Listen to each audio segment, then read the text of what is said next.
నమస్తే, నేను మాలతి. ఆంధ్రప్రదేశ్ అసెంబ్లీలో మొబైల్ ఫోన్ల వినియోగంపై డిప్యూటీ స్పీకర్ రఘురామకృష్ణరాజు అసంతృప్తి వ్యక్తం చేశారు. అసెంబ్లీ సమావేశాల సమయంలో కొంతమంది సభ్యులు సభలో కూర్చుని ఫోన్లలో మాట్లాడటం పట్ల ఆగ్రహం వ్యక్తం చేశారు. ప్రజా సమస్యలు, ప్రభుత్వ విధానాలపై చర్చించే అసెంబ్లీలో మొబైల్ ఫోన్లను ఉపయోగించుకుంటూ వ్యక్తిగత సంభాషణల్లో నిమగ్నమవుతుండటం తగదంటూ సభ్యులను సున్నితంగా హెచ్చరించారు.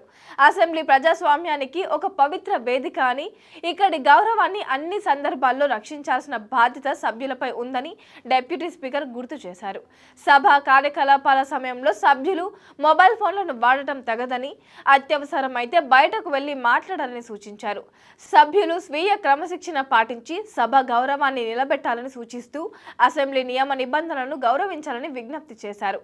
అసెంబ్లీకి సంబంధం లేని విషయాలు చర్చించేందుకు సభల్లోనే ఫోన్ కాల్స్ చేయడం తగదని డిప్యూటీ స్పీకర్ అభిప్రాయపడ్డారు.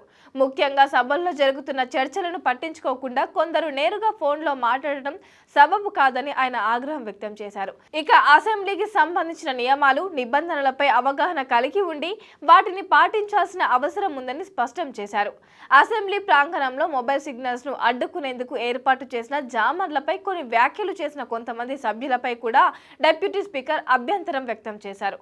మనమే జాబ్ చేసుకోకుండా జామర్లపై బంక పెట్టడం సరికాదు అంటూ ఆయన చురకలంటించాడు. సభ్యులు సభ నియమాలను గౌరవిస్తూ తమ ప్రవర్తనలో అసెంబ్లీ గౌరవాన్ని నిలబెట్టాలని ఆయన సూచించారు. ఇలాంటి విజ్ఞప్తులు 1-2 సార్లు మాత్రమే ఉంటాయని, మరోసారి ఇలాంటి పరిస్థితి కనిపిస్తే చర్యలు తప్పవని డిప్యూటీ స్పీకర్ హెచ్చరించారు.